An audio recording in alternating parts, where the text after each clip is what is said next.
What is going on, everybody? Welcome in to a little Alarm Fantasy Football. I'm Howard Bender. With me, of course, Britt Flinn, while Andrew Cooper remains on assignment. And by assignment, I mean diaper duty, right? I mean, they're bringing the baby home. Britt, you've seen pictures of the baby. Are we blessed that it looks a little less like Coop and a lot more like the mom? Man, I think her hair takes after Coop. She's got a little mohawk going on.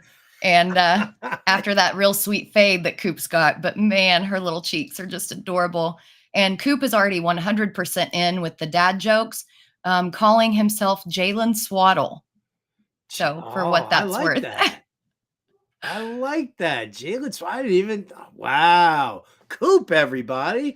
Andrew Cooper. He'll be back tomorrow with a return episode of the Fantasy Fiasco. That actually shows up at 1 p.m. Eastern on Fridays, followed up by Britt's Blitz. Oh. So how are you today, Britt? Oh, you got are you rocking the Metallica hat today? Look at you. I am. When I was giving the dog her medicine, I had a little bit of extra peanut butter on my fingers and ended up wiping it in my hair and didn't have time to shower. So honestly, this is functional as well as it is fashionable. So yeah, we're just rolling with it right now. Right on. Well, thank you so much, everybody, for joining me and Britt here today. We got 60 minutes of fantasy football deliciousness here to bring your way. And look at that. As you can see, the light shining in. Why? Because, the Rotobuzz gal, she does it again for the second day in a row. Ooh. She makes a mystery appearance here with a smoothie. Deb has been killing it lately. Absolutely killing it with a how about this, a fish commemorative. Oh, there's some. I was gonna say, what are the flavors today? I think there's like a spoonful of peanut butter in this smoothie at some point because it's peanutty delicious. So we're unintentionally twinning today. We peanut butter. That is true. Maybe that's not the flavor in here, and I'm just like, I can taste Britt's scalp right now. It's just the smell of peanut butter is coming in through the video and through the mic. Smell-o-vision 101, guys. Oh, smell-o-vision. What a great invention that would be if they could actually make that happen. I don't know if I would want it to happen. Some people are funky. Right. You can turn off the smell-o-vision during the summertime. How about that? Yeah. Well, like I said, if you guys are watching on YouTube here, please smash that like and subscribe button. Stay with us here. It's how we feed the family. It's how we afford the peanut butter. Right? That's what we need to do. Britt's got vet bills right now. I've got, just bills in general. So, I mean, listen, we all got to do it. But here we go. Let's talk today what we've got going on. First and foremost, we're going to be talking some Superflex drafts. We just did a mock draft from Fantasy Alarm. It's part of the Fantasy Alarm draft guide. And you can read that article. Just get over to fantasyalarm.com because everybody wants to know about Superflex drafts, right? Everybody wants to, where do I go with QBs, this and that. So we're going to be talking some Superflex drafts today. We're also going to be talking about certain players that nobody's talking about. Like, why aren't they talking about them? If you caught getting buzzed earlier with Mike Dempsey, he actually shouted out a player's name who I immediately put on this list because I'm like, nobody's talking about. Well, I'll just leave it as a surprise. How about that? Little teaser. And tell all your friends right now, pop it onto Twitter, onto your social media, whatever it may be. We are giving away a real-time sports fantasy championship spot. Yeah, that's right. It is a prize valued at $300. It is an entrance into their ultimate fantasy championship contest here. Grand prize, $500,000. $500,000. So we'll talk about that. We're giving away a $300 spot right here on this show. Britt Flinn is our trivia expert, and I know she's got a doozy of a question for you. So you're going to want to stay tuned here. You're going to want to be active in our chat room right there. You got questions that you want to drop our way? we're happy to answer them. No doubt about it. Shout out to our producer, Ernie Acosta, who will alert us to some of the bigger and better questions that we've got going on right here on today's show. So, as we do here at Alarm Fantasy Football, let's start off with those headlines, baby. Our correspondent, Britt Flinn, with the news. The Gatorade still hasn't left. Thank you, Howard. It's the same bottle. It's the same bottle. It just stays there. Now I'm like emotionally attached to it or something. Anyway, guys, we have real life football tonight. No more training camp hype. This is a semi-real game with real players on the field in pads. Super excited. Yes, it's just the Hall of Fame game, but people tend to read a lot into this first exhibition. I mean, Josh Jacobs, anyone? Starting the Hall of Fame game, everybody faded him, and then he finished as the RB3 last year. So I want to ask you, Howard, what are you most looking forward to in tonight's game, especially since your Jets are playing? What I am most looking forward to tonight is seeing all of our starters on the sidelines. Don't play a single star. I don't care. I don't want to see no Aaron Rodgers. I don't want to see no Garrett Wilson. I certainly don't want to see anybody on the offensive line like Mekhi Becton, right, who needs as much time off of his feet as he does on his feet. So, I mean, listen, this is it's a fun game. It's a ceremonial kickoff type thing. This is where all the fourth and fifth stringers, before they get cut from the 53-man roster, get an opportunity to flash the skill set or whatever it is they do have. But yeah, I don't want to see a single star, and I mean that on the Cleveland side too. Don't show me no Nick Chubb. Don't show me no Deshaun Watson, Amari Cooper. Put him in the back. Don't want to see him anywhere. How about you? What are you looking forward to seeing? So I actually am looking forward to seeing a little bit of Mekhi Becton because he has been injured, and a lot of that has been related to his weight and his frame. But apparently he slimmed down a lot over the past year. He's in a lot better shape, and he kind of is competing for a starting job at this point because he's missed so many consecutive years. And I'm a little excited to see how he looks because, as we all know, Aaron Rodgers is about as mobile as peanut butter in grass. Just sticking with the peanut butter theme here. And that offensive line is really going to be the linchpin to the Jets' offensive success this season. So I kind of want to see how he looks and what that Jets offensive line looks like in general. And Dorian Thompson-Robinson, guys, I'm stoked to see him. Bringing college football into this, but I love him. I think he's a dynamic athlete, and this, it's going to be one of the only chances we get to see him play. So let's roll him out there. Let's roll him out there. For Britt Flynn's sake, roll him on out there, folks. All right. Well, you know what? In honor of the Hall of Fame game, by the way, we're doing a flash sale. I think it's is it just for our draft guide and cheat sheet here, Britt? Or could they possibly get that all-pro subscription at a discounted rate too? I don't know. You tell me. So it is the draft guide. You get the 7-day trial. But right now the flash sale is just for the draft guide. Okay. Yes, I had to check my email for that. So go to fantasyalarm.com/draft. All right. Use the promo code It's Back. ITSBACK. Knocks 50% off your draft guide right there. Brings it to like under $14. And what you get with the draft guide, obviously, is all of the strategy articles, all of the rankings. I mean, all of the rankings, the dynamic tier rankings, the linear rankings from me, from Coop, from Jim Bowden. His rankings are up there live on the site. You get like I said, strategy articles, player debate series, the cheat sheet, which is like a full grid draft blueprint for everybody out there. And you don't want to miss it. You definitely don't want to miss it. So fantasyalarm.com/draft and use that promo code It's Back to get 50% off. And then, yeah, you know what? You want to go and take that 7-day free trial, check out what we got, see what it's all about. and then subscribe, do it. Why not? Take advantage of the situation while you can. All right, so there's the housekeeping right there, Britt. Let's talk more news and notes. What do we got going on today? Yeah, so Commanders head coach Ron Rivera has told people do not sleep on Jacoby Brissett when asked about the team's quarterback competition. I've been saying this since the beginning that I think that Brissett has the chance to start over Sam Howell. I've actually taken him in a couple of Superflex and best ball drafts as like a late round third QB.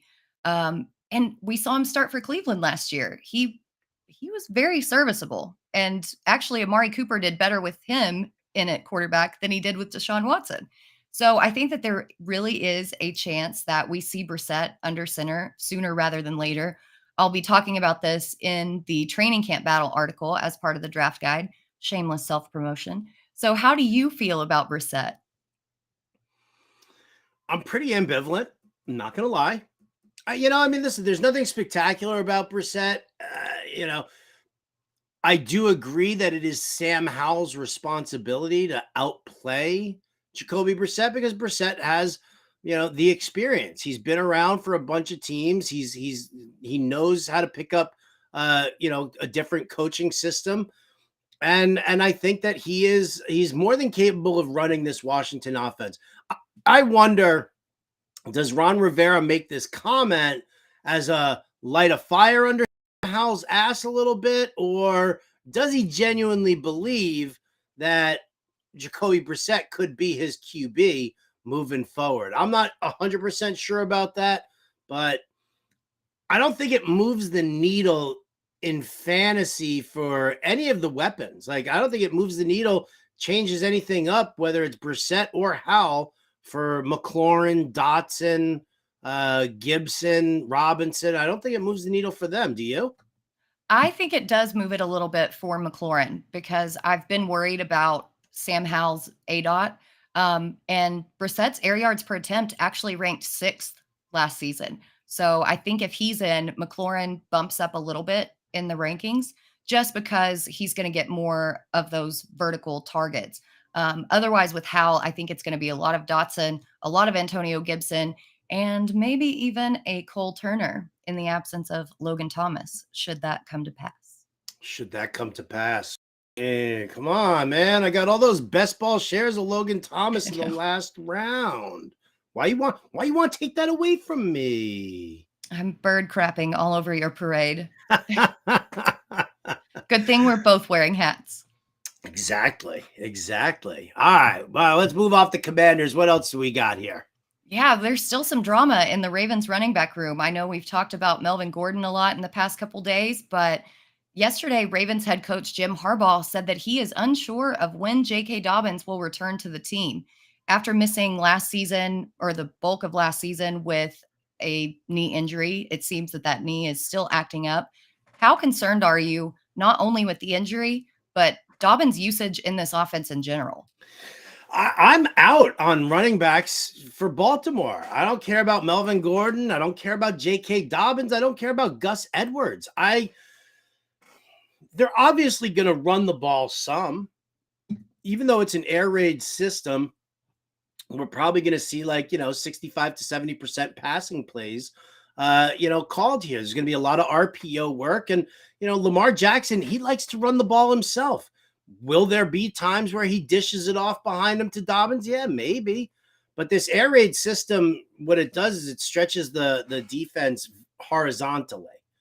So that just opens up all of these lanes. So if the receivers go, if they're going down the sideline and maybe you've got, I don't know, Mark Andrews running like a tight end drag route where he's just kind of mirroring what Lamar Jackson is doing on the field.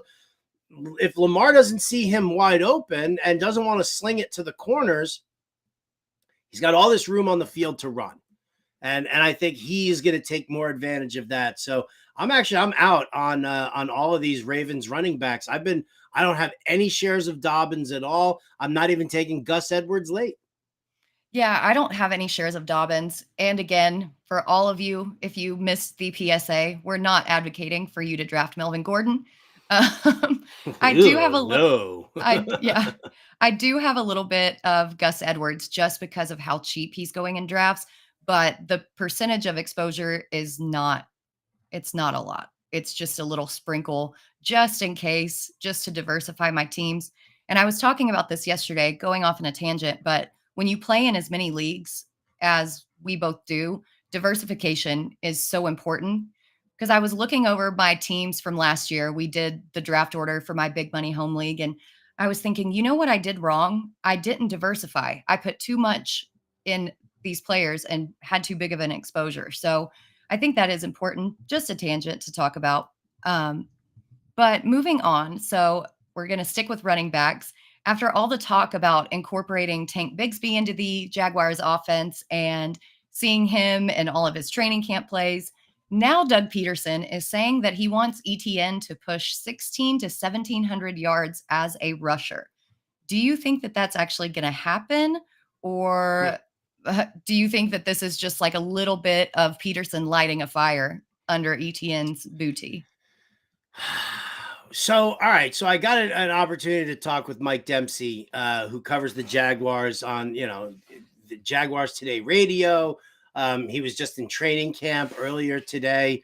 And it's really kind of interesting because we sort of equated this. Now, you might be a little young for this, Britt, but there was a guy by the name of Fred Taylor who was a running back for the Jaguars. And Fred Taylor was unreal. Like, you would watch this guy and he would he'd rush like 65, 70 yards downfield. They'd finally bring him down at the 3-yard line. And then every single time they would bring in this dude, Stacey Mack. And Mack would just vulture the touchdowns left and right. I'm kidding. I know you know who I'm talking about. But, listen, I want everybody to believe that, Britt Flinn is an 18-year-old lady hanging out here on the show. It is surprising. I missed a lot of football in my time when I was going to college. So there's like a 10-year span of just like nothingness where I didn't. You were supposed to be a lawyer like me. Yeah. We were both supposed to be lawyers and we both were like. It was, man, I tell you, as much as people want to comment and tell me that I have bad takes, it's nothing compared to being in front of a judge and almost having your client thrown in contempt because he just won't shut up. So I will take all the fantasy trash talk all day, every day over the courtroom. All right. Well, so all right. So that a little sidebar right there. That was our sidebar. Yes. So anyway, so getting back to the ETN Bigsby thing, Mike Dempsey kind of brought that aspect up where he said, he was like, ETN had 5 touchdowns last year. And, one of them came from like outside the 10, or, something to that effect that he threw down. And he brought up that fact that you did bring in a guy like Tank Bigsby, and Tank Bigsby's name is exactly the style of player that he is. He is just a bull rusher who's going to take it between the tackles and just pound it. And that's not ETN's game at all. So while, I think that ETN is going to be utilizing the passing attack, the outside zone running that they're going to do. Doug Peterson does this, utilizes the whole outside zone running scheme too. And so you'll see ETN doing all of that, but Tank Bigsby could definitely vulture some stuff. And that is a little bit of a concern. So even though Doug Peterson's saying 1,600 yards, I'm kind of going to pull back my my love for ETN at that point. Yeah. I think receiving yards, scrimmage yards, sure. But rushing yards alone, I don't think he gets there. So in some more drama, the Bills GM, Brandon Beane, is trying to calm things down in the media regarding Stephon Diggs. He refutes a claim that Diggs requested a trade and said, quote, "He's ours." Is there emphasis on proving to us that everything is fine within this wide receiver room and between Diggs and Josh Allen? In fact, doing the opposite, though? Because I don't feel like anybody has been bringing this up. I feel like this is old news. I haven't heard about it. But yet he still wants to make sure that we know that everything is fine. Which obviously tells you that not everything is fine. Right. I mean, if it was done, if it was settled, it's old news. But no, I think that there is there's a definite problem that's going on here in the Buffalo locker room, and I think that that's one of the things that has a lot of people shying away from Buffalo. If you're talking about like NFL futures, there are people who are like Miami could end up winning the Miami or the Jets could win this division right now, and I think. Listen, I don't know the internal shenanigans that are going on there, but Diggs is not happy. I don't know how much of a rift there really is with him and Josh Allen, but the fact also remains though that they didn't bring anybody else in to help out on this offense. So, yes, Diggs will be the main receiver. He'll be the guy who sees all of the targets or the majority of targets in this passing scheme. But if he's unhappy, if he and Josh Allen are kind of on different, different wavelengths, then maybe that is a little bit more of a problem that a lot of people are kind of looking at. I never, even when he was with Minnesota, I never really viewed Stephon Diggs as like, that first round wide receiver that you covet. I don't know what it was about him, but I never bought into that. And so, when he was being taken last year and last year, his first year, or no, last year, the 2 years ago, his first year in Buffalo, I just really wasn't that interested when I saw him going in like the tail end of that first round. So, I think that this kind of solidifies my thought process that if I'm drafting at the back end of that first round, I'm probably hitting that running back a little bit more, unless somebody like lets like an AJ Brown slide through or Cooper Kupp falls to me at that point. But I am definitely not I'm not loving on the Diggs in the Buffalo situation right now. Yeah, I think not bringing in any help for him is a big problem because he's got a gauntlet of a schedule against the rest of the AFC East and the NFC East, to be honest. There are very good defenses within both of those divisions.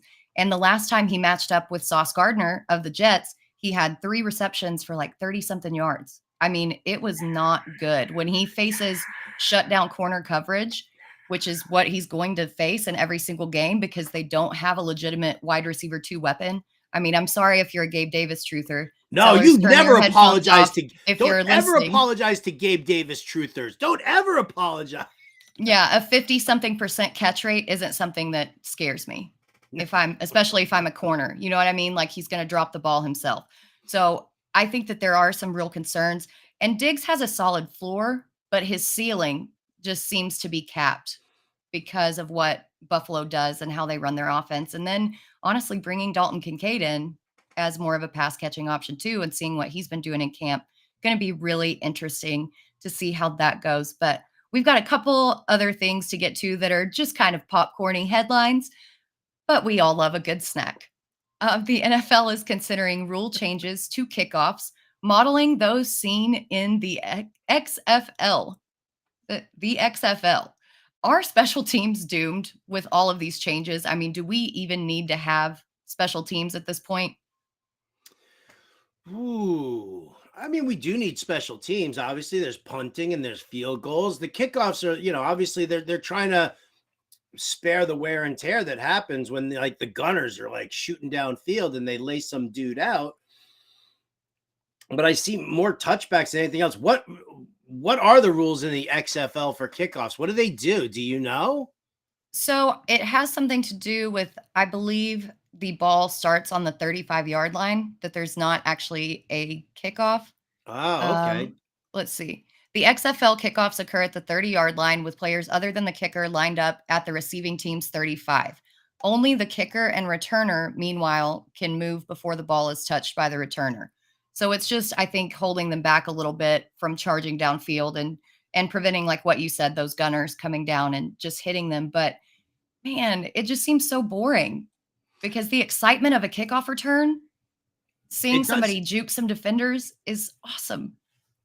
It does seem a little boring. And my problem is also is like dealing with, I mean, it's almost always a touchback. You rarely are getting like a full blown kickoff return. I think, yeah, maybe to make it a little bit more interesting, like when I was growing up and we were like playing football in the park, you would throw it off. You wouldn't kick it off. You just, somebody's standing there at the 50-yard line, right? And they just chuck it down. Oh, let me get my football prop. Yeah.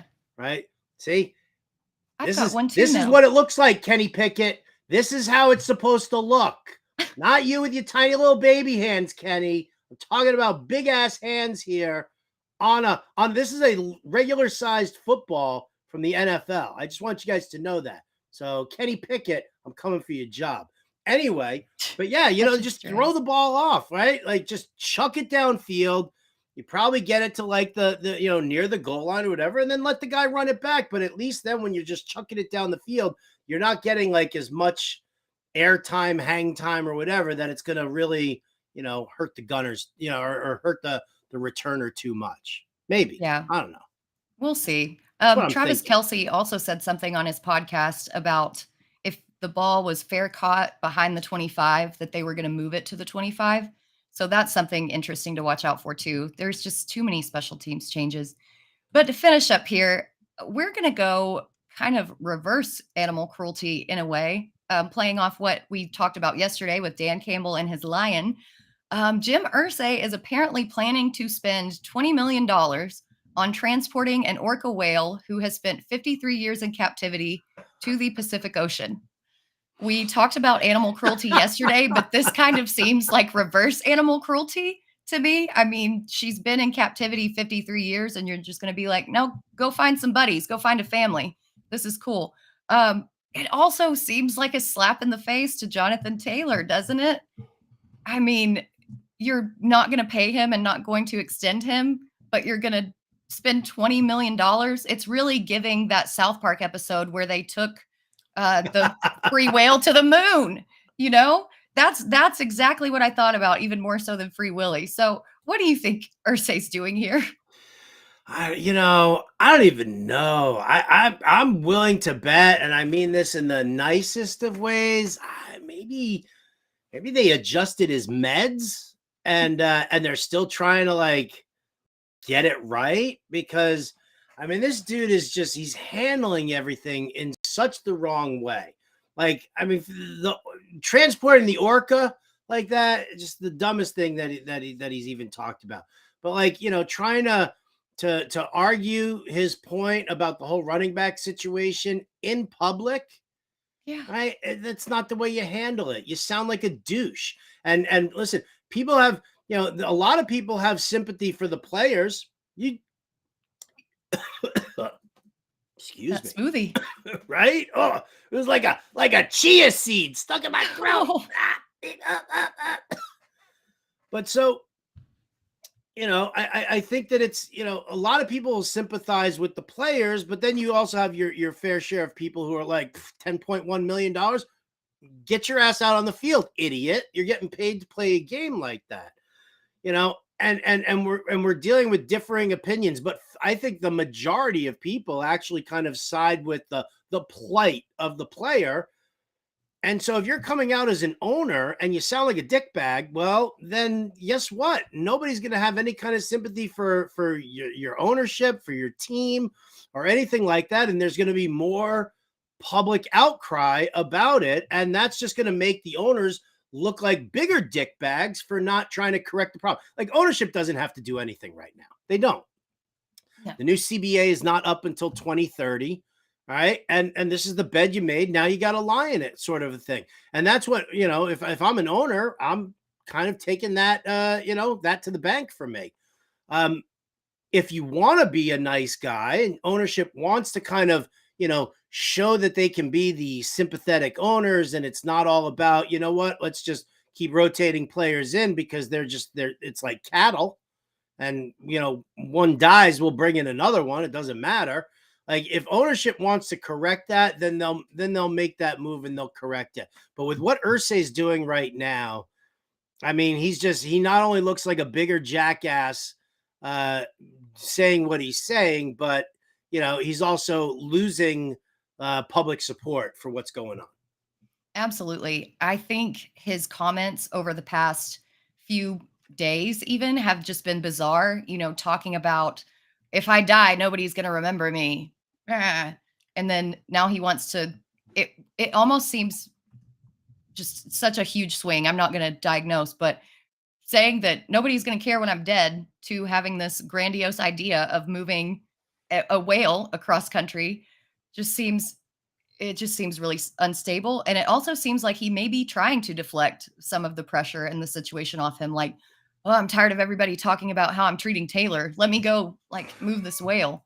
Let me go get the animal cruelty people on me, right? Yeah. What's worse, transporting the orca like he wants to transport the orca, or the Lions putting an actual caged lion on the field during home games? I honestly don't know what's worse.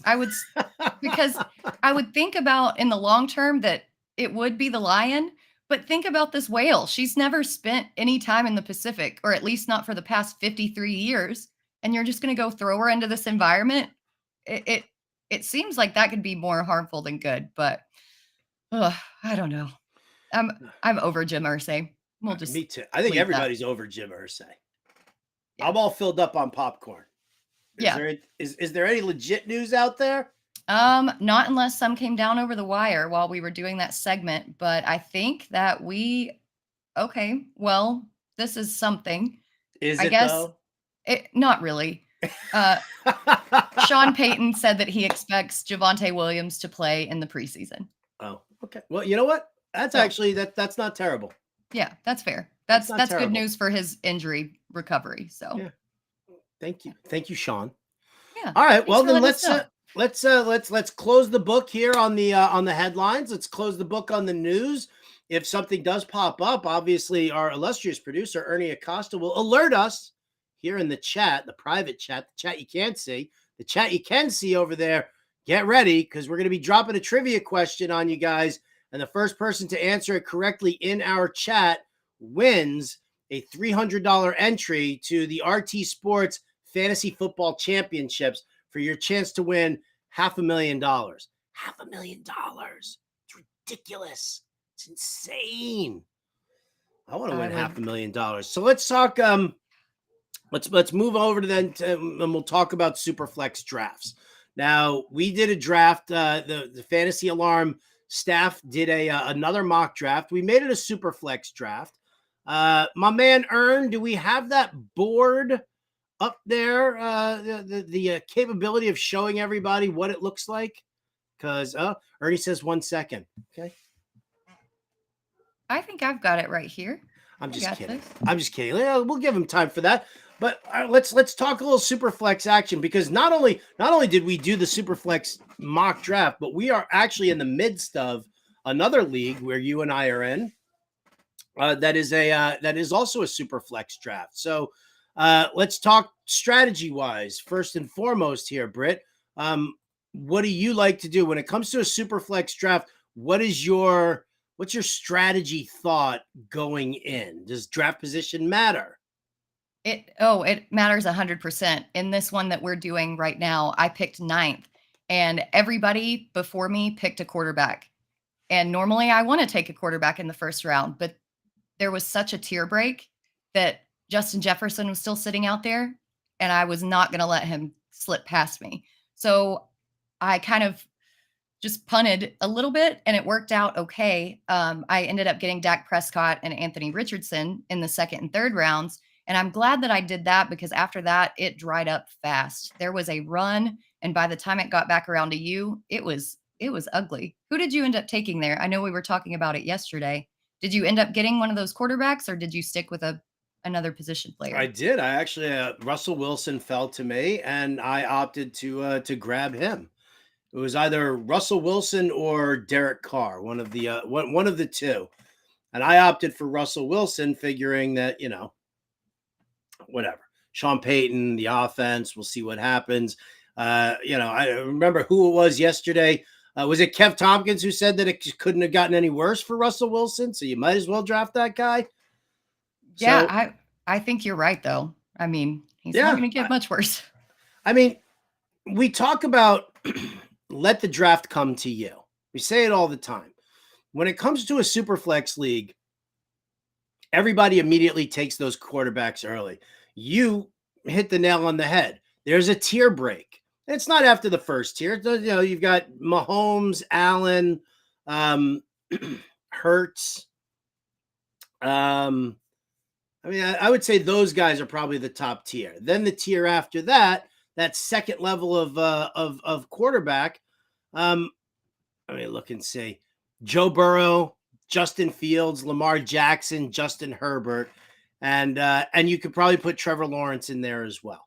So once that group ends, then yes, to turn to a Justin Jefferson like you did, Britt, I think is a fantastic move because you came back around here in the second round and you got Dak Prescott to start, to have as your number one QB, which isn't a problem. I think the biggest headache for everybody when you're talking about a Superflex draft, when do I attack that second QB? Mm-hmm. Like it usually turns out, and the draft that we're doing right now, maybe actually, Ernie, if you could bring that graphic up for us here, we can take a look at it in the staff mock draft, so everybody can kind of sneak a peek. There it is. And I will say I messed up in this draft about taking my second quarterback. I messed up and waited way too long. What position were you? Oh, there you are. I was Trevor Lawrence. Well, yeah. Okay. So that's the thing. So you look at what we're looking at right here, the first round, that's how you're going to see your first round go. It's going to be all those QBs early. Somebody's going to make that bite on Justin Jefferson or Christian McCaffrey. And then the other quarterbacks, the people who are at the back end of the draft are going to do exactly what you see right here, where, they're taking the top position players and they're sneaking in one QB. So then the question is where do you go to take that second quarterback? Because you could get stuck. Like you just said, you waited too long here.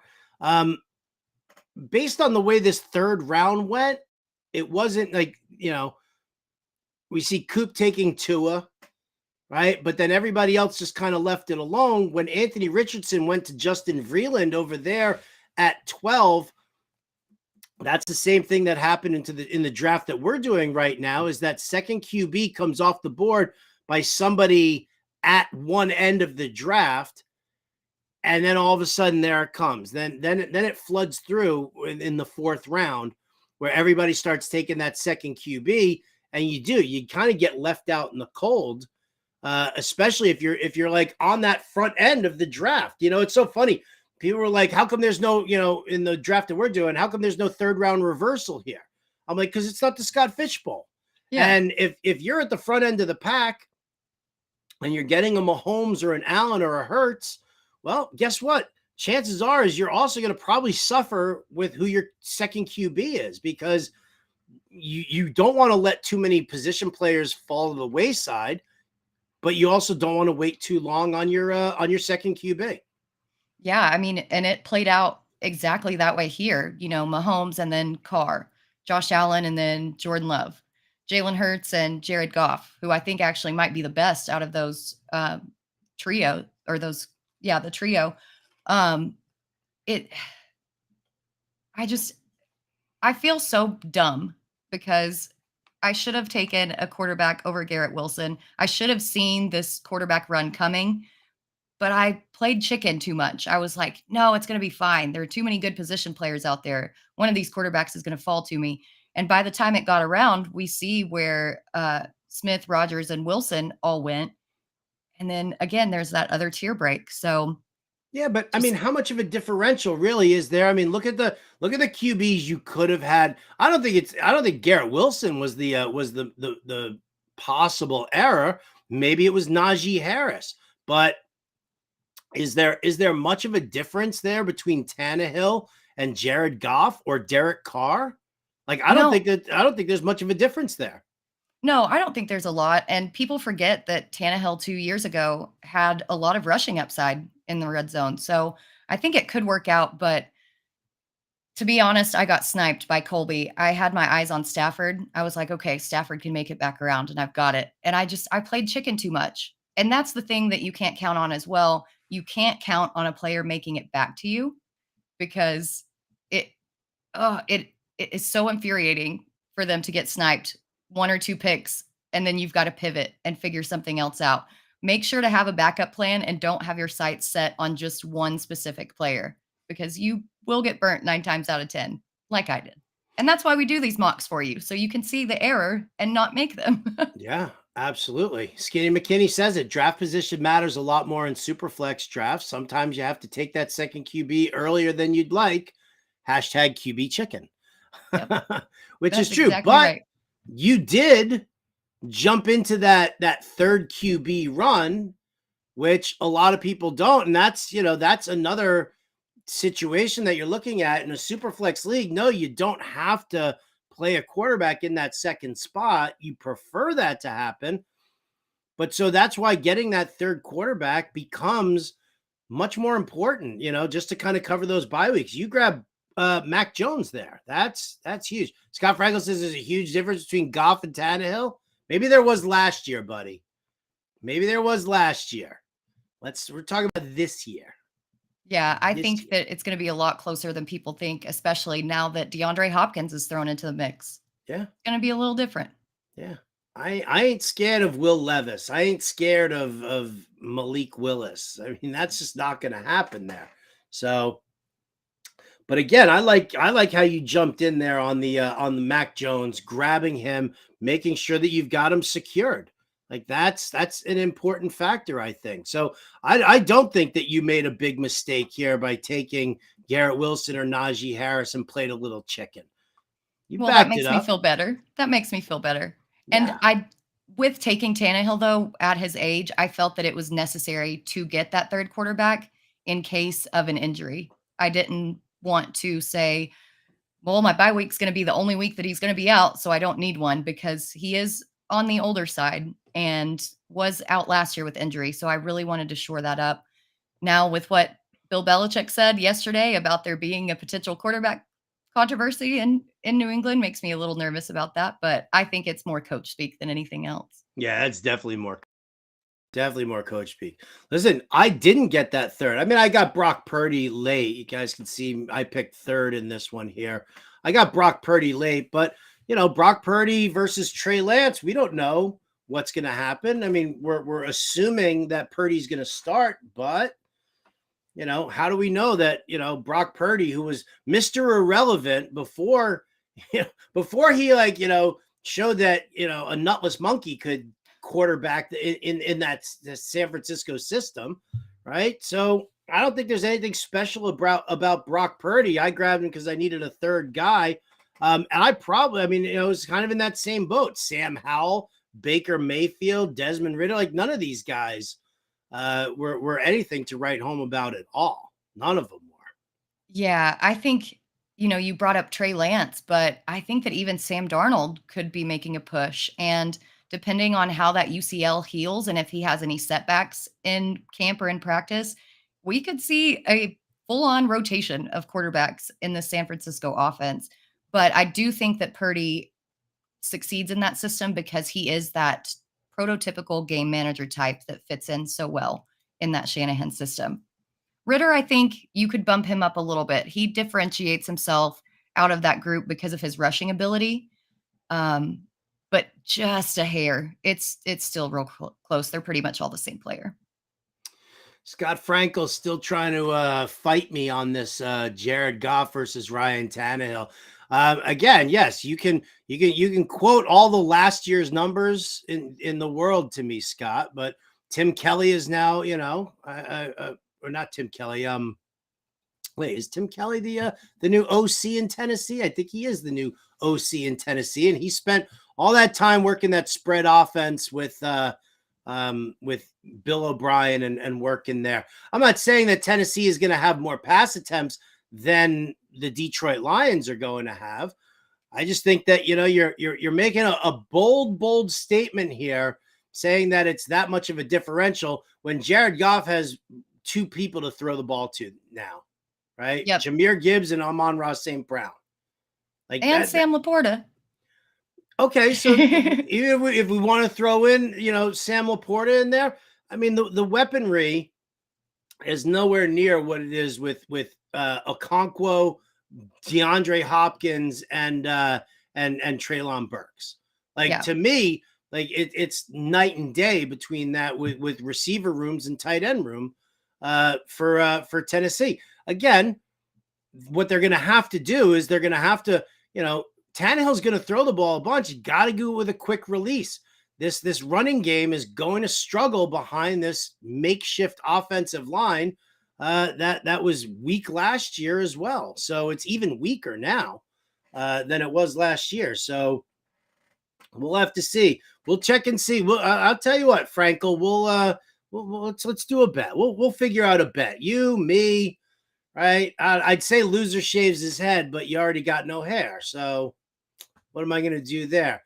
Maybe a good old fashioned pie bet for you and me, Frankel. Ooh. Who's got the better numbers at the end of the year? Ryan Tannehill or Jared Goff?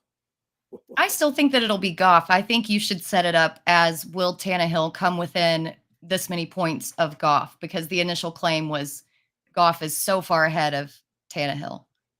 Mr. Frankel, my attorney over here is going to negotiate this settlement for me. Okay, I am. Oh, he's like, you are on. Let's go.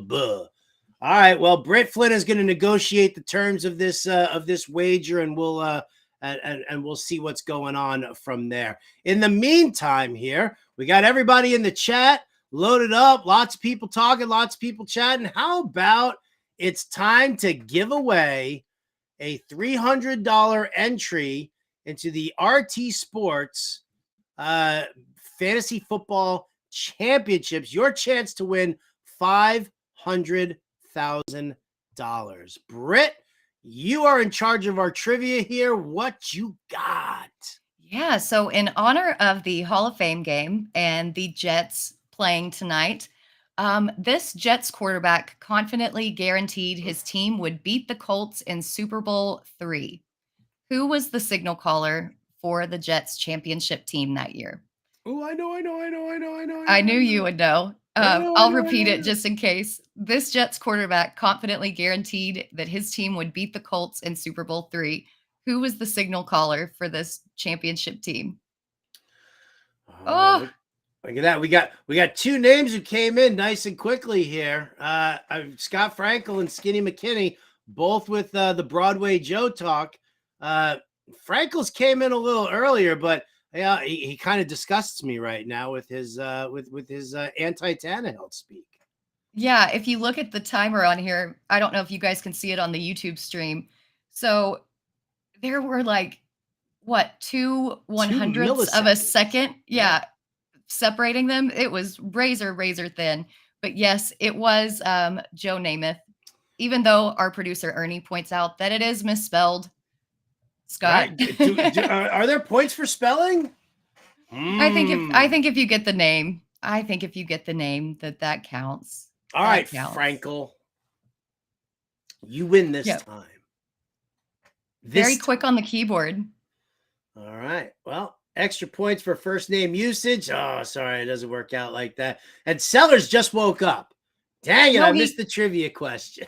He got called into work, so he was leaving. Yeah, he's out delivering packages. So. All right. Well, there you see it there, Scott. You can email contests at bettersportsnetwork.com. And there you go. You just won yourself a $300 entry into the Real-Time Sports Fantasy Championships. Again, you're competing for a grand prize of $500,000. Leagues are drafting live and even slow drafting every day until this contest sells out. $1,600 in league prizes in every league. So I think if you win, you get $1,000. If you come in second, it's was it like 400 or 200, or maybe it's 350 and 250, however it comes out to. It's like $1,000 if you win your individual league, and then that team is entered into the giant overall. You must be a U.S. resident or at least 18 years of age. I know for a fact that Scott Frankel is a U.S. resident, and he's way older than 18. Oh man, the shade. You guys also, you can get, go over to rtsports.com/alarm and get our exclusive offer of 100% deposit match up to $200. Again, that's rtsports.com/alarm. Use the promo code alarm23. All right. And please play responsibly. And if you need help or you know somebody who does, dial up 1-800-GAMBLER. So there we go. All right. Wow. This show is just flying by here, Britt. What I wanted to do here for the tail end of our show, let's see how many players we can get involved with here. The question that I asked is, why is nobody talking about, I'll just throw some players at you here right now and see what you have to say. Britt, why is nobody talking about James Conner, running back for the Arizona Cardinals? It's kind of crazy, right? Because he's had back-to-back pretty decent seasons. I think the reason that nobody is talking about him is that 4.5 win total is really scaring people off of him, along with Kyler Murray potentially not starting, the state of their offensive line, just their overall strength of schedule. But where he's going at ADP, it doesn't really matter because you get him at such a discount that he's going to be one of those few bell cow backs that are still remaining in the NFL. And I think that he is being overlooked somewhat. I think he's definitely being overlooked. I took him in, did I take him in the draft that we're doing right now? Do I have him in Animal Crackers? No, I don't. No, he went the pick right after me. Rhea took him right after I took Aaron Jones. But yeah, listen, I think for where you're drafting James Conner, bell cow back, and he's going to be involved in the passing game. There's nobody else there in Arizona. So he's going to be on the field, even in the backfield when they're losing at the end of the game. Do yourself a favor.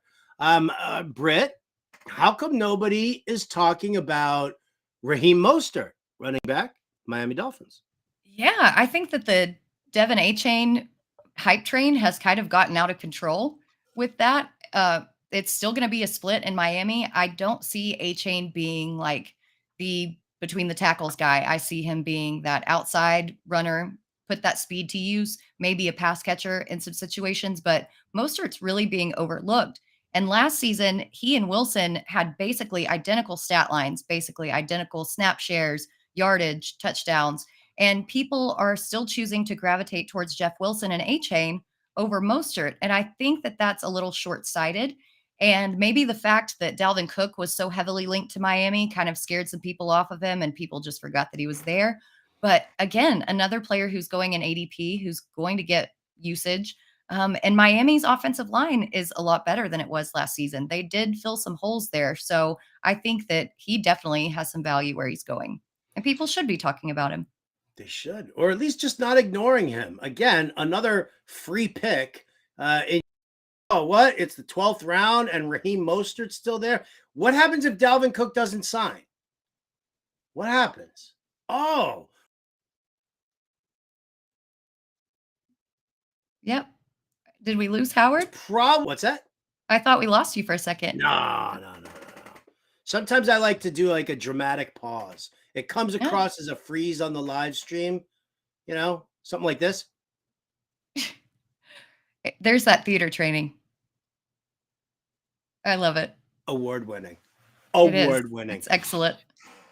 This might be too similar to James Conner, but why isn't anybody talking about Cam Akers, running back, Los Angeles? Yeah, that's another good point because even when Sony Michel retired, they didn't go out and get one of these free agent running backs. They signed whoever, was it Royce Freeman who they signed? I mean, is that right? Is whoever this in is actually 2023? His middle name. Yes. So I think that tells you that Akers is going to be the bell cow back. And at the end of the season last year, he finally started coming on. I think you finally got over that injury problem, that lingering production issue that he had after coming off that Achilles. And another guy who's probably going to be the bell cow back. Yes, this offense isn't great, but where you're getting him and his workload and his volume is worth taking a stab at. And people shouldn't be ignoring him.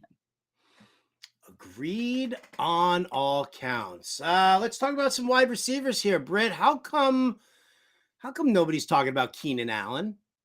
It's criminal that people are not talking about Keenan Allen. I think that everybody has a little bit of just whiplash from last season when he missed all those games, and they were so willing to tack an injury-prone tag on him, when the fact is he hasn't missed more than a game or two in any of his seasons aside from last year. He's still the number one receiver Well, a couple on of a years ago, now. he actually had that lacerated kidney and Yeah. and missed some time, right? But yeah, injury prone, right? Lacerated kidney. Yeah. I mean, how dare you miss a game with a lacerated kidney? Who are you, Andrew Luck? Come on. But I think, he still is the wide receiver one on a very prolific passing offense that now has Kellen Moore at the helm. Justin Herbert played hurt with rib damage for a lot of the year that people seem to forget about. And when Allen was on the field, I think he finished as like a wide receiver 3 overall during that span. This guy should absolutely be talked about. And he's going in the range of some people like Deebo Samuel, who, aside from that 1 year, has never really done anything. Terry McLaurin, who's got some quarterback issues, et cetera, et cetera. Keenan Allen needs to be on your radar. Keenan Allen definitely needs to be on your radar. Don't ignore him. Don't sleep on him. And he's a PPR dreamboat. Britt, how are you talking about Michael Pittman, wide receiver, Colts? This is puzzling to me. I'm not sure why. And I was bringing that up the other day because all the training camp hype has been around Alec Pierce, around Josh Downs, and yet Pittman, who saw 100% of the routes last season with the Colts, 100%, y'all.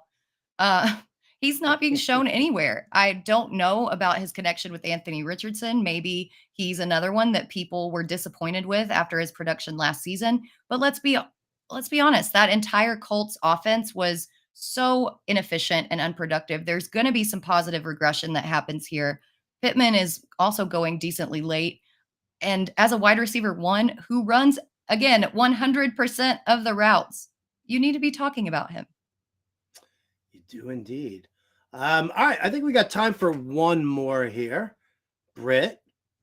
Yeah. How come nobody's talking about Jacoby Myers? Wide receiver, Raiders.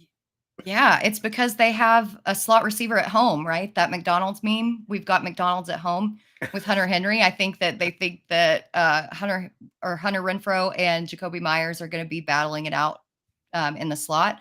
But there are rumors that Hunter Renfrow could be cut, that he is not doing well at camp, that Myers is beating him out in every single aspect.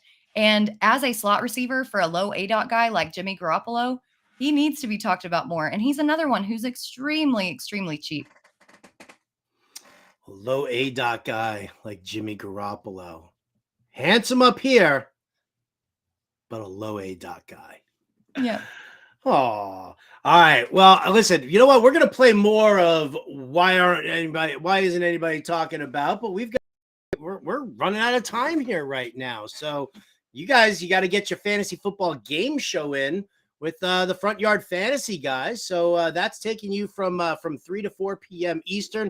And then from 4 to 5, you got Better Sports Betting with Dan Servadidio. And I think it's James Grande. So that's going to do it for us here. Again, thank you so much for everybody tuning in, for liking and subscribing on the YouTube page. Big shout out again. Congratulations, Scott Frankel, on winning that $300 entry into the RT Sports Fantasy Championships. That's going to do it for us here today on the show. For Britt Flynn, I'm Howard Benner. This has been Alarm Fantasy Football. We'll catch you next time.